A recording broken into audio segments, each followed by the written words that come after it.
মোস্তফা খামেনির কৌশলে ধরাশায়ী আমেরিকা। তিনি এমন চাল চালছেন যা বুঝতে ডোনাল্ড ট্রাম্পের আরও 100 বছর লেগে যেতে পারে। মার্কিন আর ইসরায়েলি গোয়েন্দারা মিলেও কোনো কুল কিনারা করতে পারছেন না। তেহরান থেকে শুরু করে ওয়াশিংটনের অলিগলি সবখানে এখন একটাই প্রশ্ন, কোথায় আছেন মোস্তফা খামেনি? গত 28 ফেব্রুয়ারি বাবা আয়াতুল্লাহ আলী খামেনির মৃত্যুর পর ইরানের সর্বোচ্চ ক্ষমতার মসনদে বসলেও এখন পর্যন্ত জনসমক্ষে আসেননি এই রহস্যময় নেতা। তাকে ঘিরে দানা বেঁধেছে রহস্যের ঘন কুয়াশা, যা ভেদ করতে হিমশিম খাচ্ছে বিশ্বে বাঘা বাঘা গোয়েন্দা সংস্থাগুলো।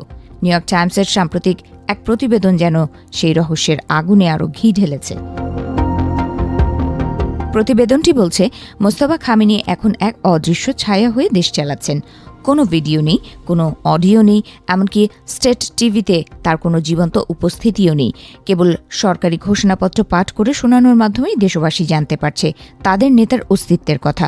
তিনি কি সত্যি সচেতনভাবে অন্তরালে থাকছেন, নাকি এর পেছনে লুকিয়ে আছে কোনো বড় ধরনের শারীরিক ট্র্যাজেডি?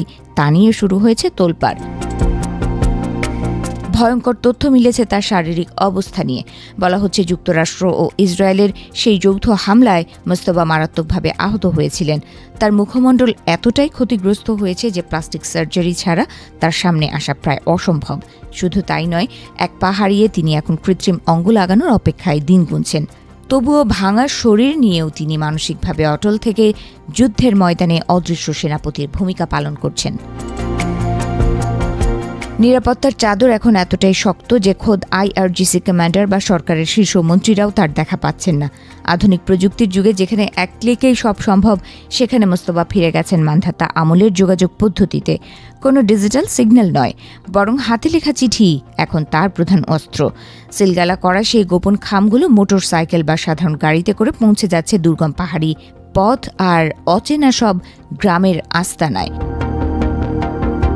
এই বার্তাবাহকদের চেইনটি এতটাই বিশ্বস্ত যে এর একটি কড়াও যদি ছিঁড়ে যায়, তবে পুরো নেটওয়ার্ক মুখ থুবড়ে পড়বে। ইসরায়েলি গোয়েন্দাদের তীক্ষ্ণ নজর এড়িয়ে এই চিরকুটগুলোই এখন তেহরানের ভাগ্য নির্ধারণ করছে। কর্মকর্তারা ভয় পাচ্ছেন, একটু ভুল পদক্ষেপে যদি মোস্তফার অবস্থান শনাক্ত হয়ে যায়, তবে হয়তো নেমে আসবে আরেকটি প্রাণঘাতী হামলা। তাই সর্বোচ্চ নেতার আশপাশে এখন সার্বক্ষণিক সতর্ক পাহারায় রয়েছেন ডাক্তার আর বিশ্বাসী দেহরক্ষীরা। এদিকে খোদ প্রেসিডেন্ট মাসুদ পেজেশকিয়ান নিজের চিকিৎসা অভিজ্ঞতা কাজে লাগিয়ে সরাসরি তদারকি করছেন মোস্তফার স্বাস্থ্য। একটি অজ্ঞাত স্থানে আধুনিক সব চিকিৎসা সরঞ্জাম নিয়ে তৈরি করা হয়েছে অস্থায়ী এক হাসপাতাল। সেখানেই তার অকেজো হয়ে যাওয়া হাতটি ধীরে ধীরে সচল করার চেষ্টা চলছে। যদিও ঠোঁটে ও মুখে আঘাতের কারণে কথা বলতে তার এখনও বেশ বেগ পেতে হচ্ছে, তবুও নির্দেশনার কলম তার থামেনি। তবে ইরানের অন্দরমহল থেকে আসা এইসব খবরকে স্রেফ শত্রুপক্ষের প্রোপাগান্ডা বলে উড়িয়ে দিয়েছে মোস্তফার নিজস্ব এক্স অ্যাকাউন্ট। সেখান থেকে দাবি করা হয়েছে, জাতীয় সংহতি নষ্ট করতেই পশ্চিমাদের এই নাটকে গল্প ফাঁদা হয়েছে।